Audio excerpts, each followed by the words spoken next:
be discussing our national hero, Jose Rizal. Anyone tell me what you know about Jose Rizal? Anyone?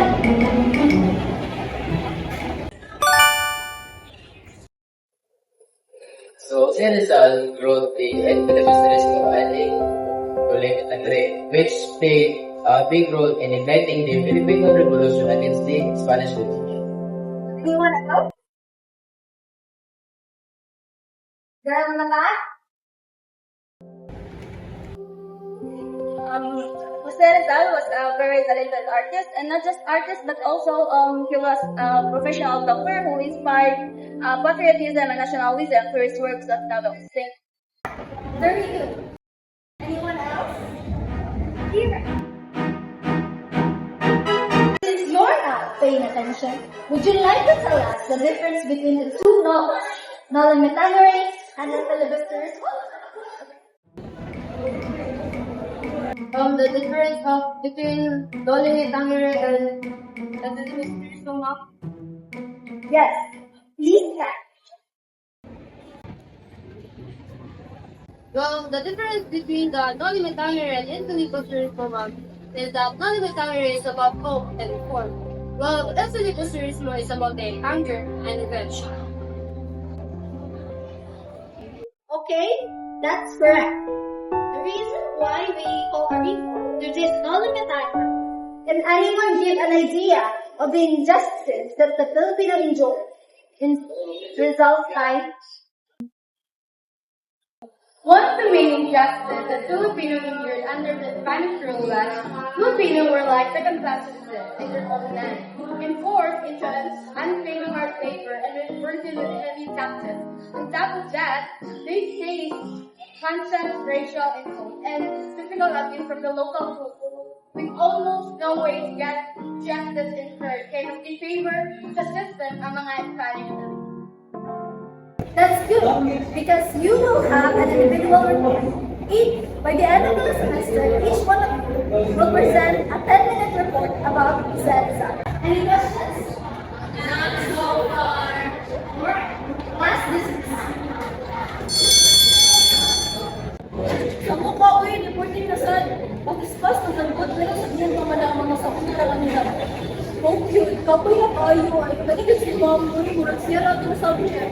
Sus, gano'n siya. Ganala, may good stress. Ano, oy? Oh, cute. Ganun ang score lang naman tao, eh. Good job, galing ng Kira. Looking smart.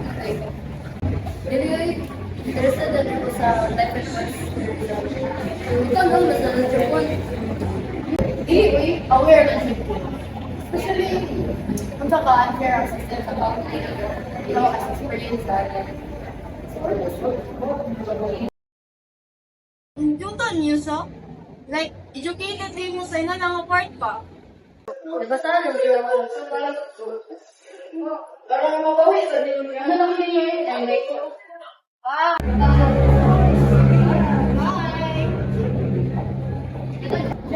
Baka na lang sa pilot.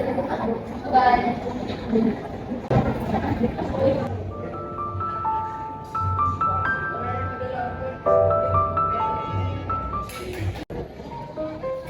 Hello, OMG, wait. Sabihin ako ng tumbler. Balik ka, balik ka. Sige, una lang tayo. Asrak, sige, day. Bye-bye.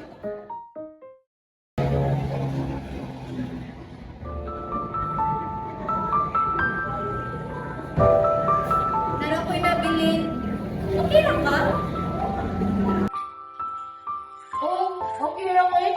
And worry lang mo. Kaya batin niya, dili na ko ka. So na next year. Kung damo na yun nila. Kaya mas better daw, hinaanak ka sa balay. Kung ako at kuya may experience sila kay lalaki daw. Uy, ayun ano, uy, I hope ma-change her lang ba eh. Hopefully, makaskoy na ako next year, bro. Ikawayan lagi ako.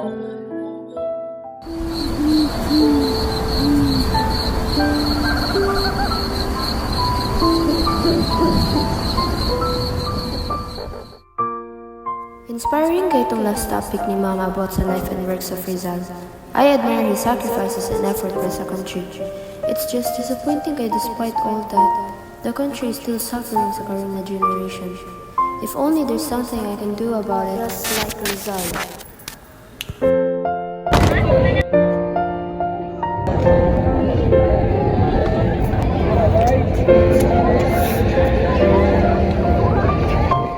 Nasaan ako? Anong lugar ito?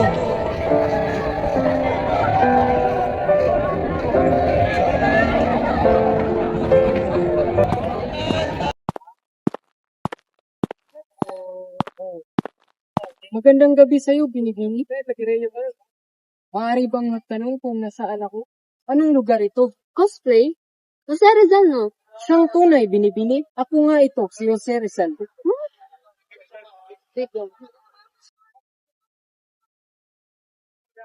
Kamukha mo nga talaga siya. Kamangha-mangha. Subalit, paano ang aking larawan ay nasa aklat na iyan? At anong lugar ito? Bakit ako nandito? At paano mo ako nakilala? Hala, tinood ni. Kasi fan mo po ako. Talaga, like, as in, nandito ka po sa paaralan namin. Which is CTU main campus po. Man? Opo. Ano iyon? City Human Campus? Pila bago yata yan sa aking pandinig. Kung gayon, ikaw pala'y isang mag-aaral. Ma'am! Ma'am, si Jose Rizal! Ma'am, si Jose Rizal! Ulit na kira, masingita mo gurat.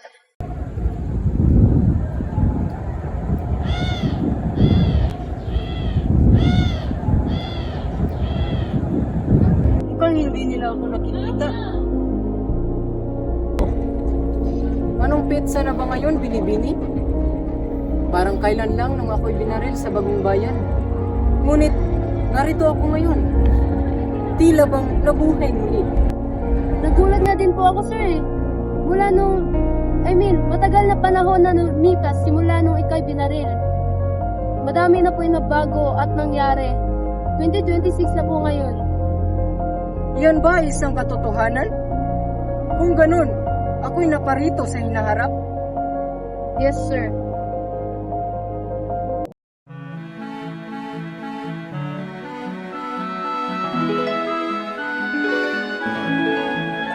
Nakakamangha. Nung kapanahunan mo'y pihira lamang ang nakapag-aral. Lalong-lalo na ang mga kababaihan.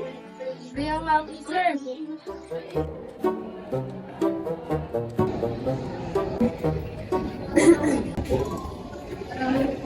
Kung gayon ay napakalayo na pala ng narating ng panahon ngayon. Sabihin mo sa akin, ang ating bayan ba ay tunay lang malaya?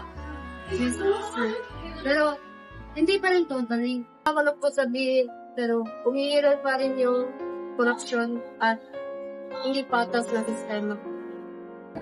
Ang kalayaang walang katarungan ay isa lamang bagong anyo ng pagkaalipin. Kung may pangapi pa rin umiiral sa panahon ngayon, nangangahulugan lamang na ang laban ay hindi patapos.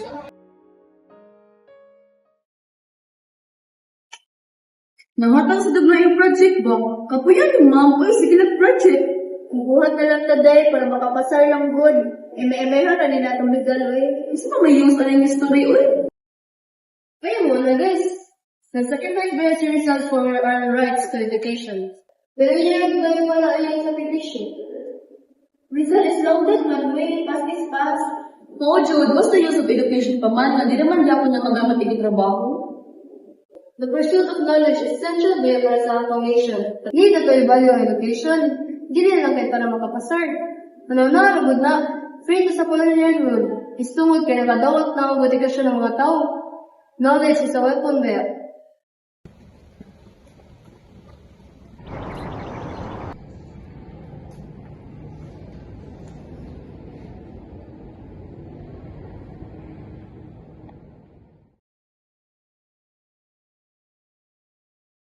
Sorry sa narinig mo, sir. May mga kabataan talagang ganyan. So does it value our education?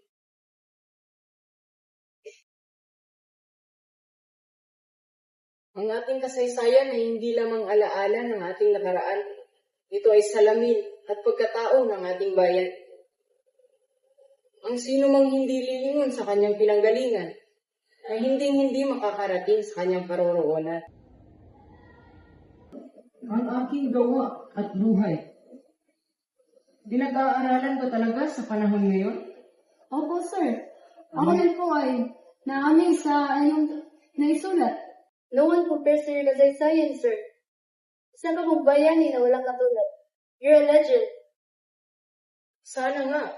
Subalit, ang aking mga nagawa ay hindi lamang para sa aking kapurihan, kundi ito ay resulta lamang ng aking labis na pagmamahal sa ating bayan.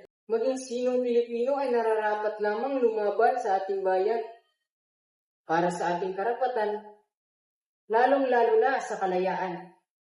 For real, sir. Ang iyong pananalita ay tila kakaiba.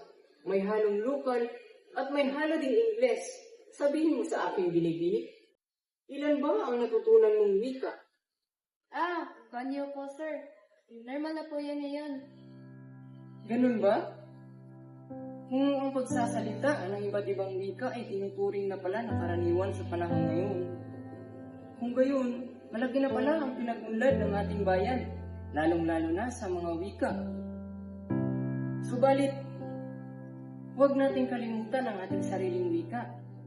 Bagkus ito'y ating pahalagahan at huwag natin itong kalimutan sapagkat ito ay sumisimbolo po sa atin bilang isang Pilipino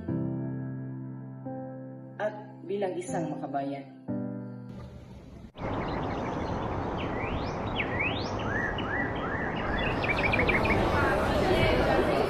Kaya nga po, sir, may mga masayang pangagal sa iba't ibang panig ng bansa. Labis naman ang iyong pagkakakilala sa atin.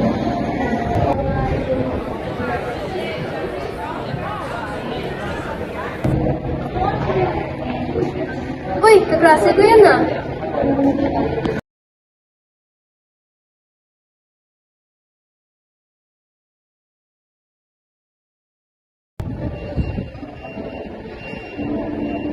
Padayon lang lagi kong eskwela, ma. Wala na pagtuman sa mong gusto, Ellen. Ang babae, mas maayo lang nasa balay. Mutabang siyang pana. Hindi naman sana nimo magamit imong pag-eskwela. Kaya magbantay mo kasi mong mga anak. Mas maayo man ganyan ako ikagulingon career. Mas daghan magudog advantage if mo eskwela ko. Sus, wala gyapon kay magpala ng pag-eskwela nimo. Maminyo ra gyapon. Okay naman na sa high school graduate ulin. Sa bagay gusto niyo patunayan, babae masad ka. Gusto lagi ko mo na college. Home na lang na last semester. Ano pa tayo?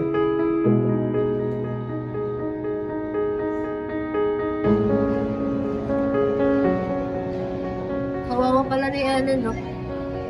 Kaya na pamilya niya na mag-aralin siya ng kolehiyo dahil babae lang siya.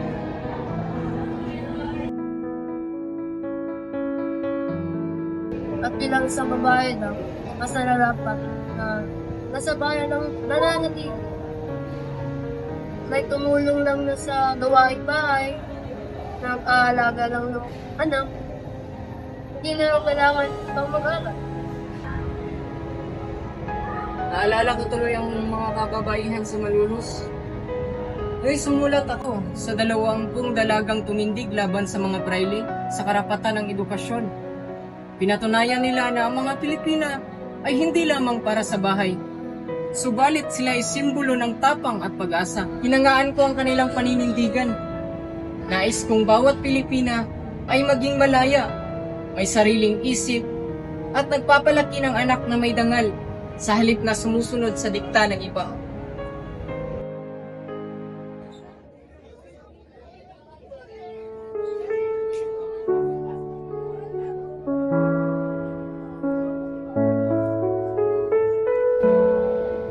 Uy, Len!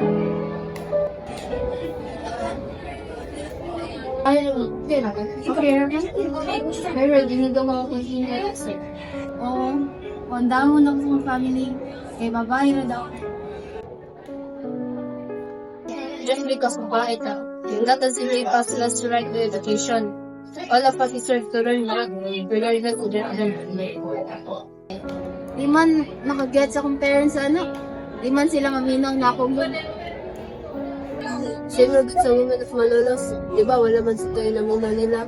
But still, resist sila. And guess what? Nakapetition din sila nga maka-night school ang mga babae. Just because pag-minyo na, that doesn't make very necessary ang education. Kaya ka na ako? If na ako'y nakatunan niya sa Rizal, ang change nagsugod sa education. Yeah. Kaya yun na naman.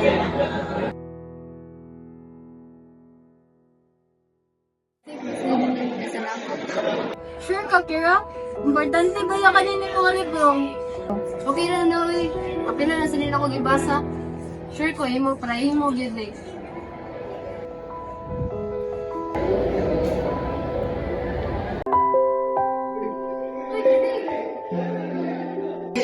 You know what? Nag-admire ko sa iyo mga the way ka mo show. Sa imong rights as Filipino, it reminds me of someone. Of course, kisang di mo liyong para na to ang government. Masalikit ba na sila? Gani, pero kung saan sa itong mabuhat, estudyante naman ta. Ngayon mo na girl, dagani ka na buhat as a student. Like, kung saan man, kung man, di ko sa kasi student. Na, uy, kanang na yung simple lang yung mga pag-encourage na ilay ng hangin. Kadako nga ng tama. You know what, sometimes it's dangerous and rules. Just like pag-rank yung results sa book. Simpler siya, nakarank sa book, but part of the pyramid. But it's pagkakasan niya eh.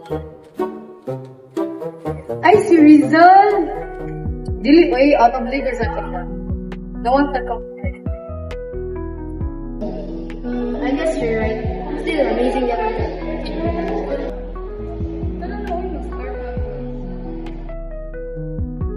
Hi, Evan.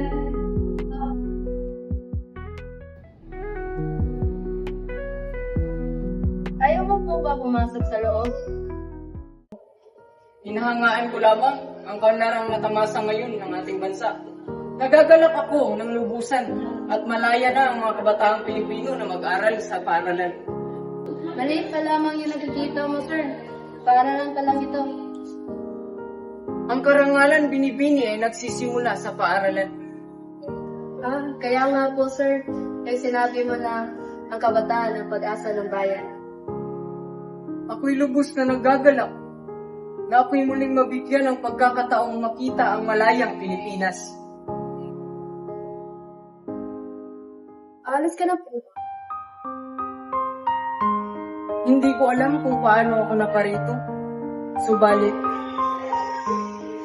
alam kong hindi ako magtatagal. Sir, pwede po bang maghintay ka muna na matapos yung reporting namin? Baka gusto mo malaman kung ano iniisip nila. Oo naman. Isang kagalakan sa akin binibini. Ang nasubaybayan ka sa iyong pagmulan.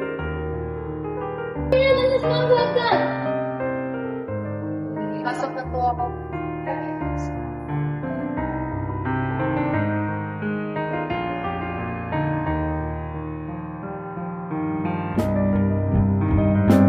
Thank you po. Huwag mo kong pasalamatan. Dahil ang tunay na pagbabago ay nasa sa inyong mga kabataan. Estudyante lang po kami. Wala pa kaming magagawang pagbabago. Nagsimula rin ako bilang isang estudyante. Hindi mo kailangan maging bayani kaagad. Kailangan mong maging mulat, maging matapang, at huwag manahimik kapag may mali at katiwalian.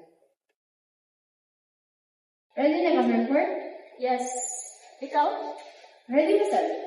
Yes. Ano siya kastorya? Butlo.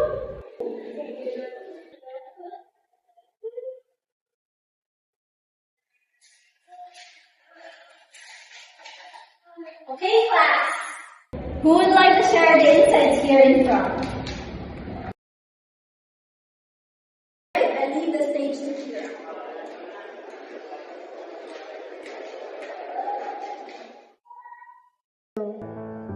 Before, I thought Rizal was just someone from the past, someone we look up into. But after meeting him in real life, getting to know his life works better, I realized he's more than that. And he showed us that even as a student, you can already make a difference. He used his knowledge, his voice, his courage to fight for what is right. If we continue to ignore history, we might repeat the same mistake. If we let others decide our worth, our chances to grow. Rizal didn't fight using weapons. He fought through education, truth, and standing up for others. And maybe we should do that too. We don't need Rizal to come back. We are the ones who are supposed to continue what he started.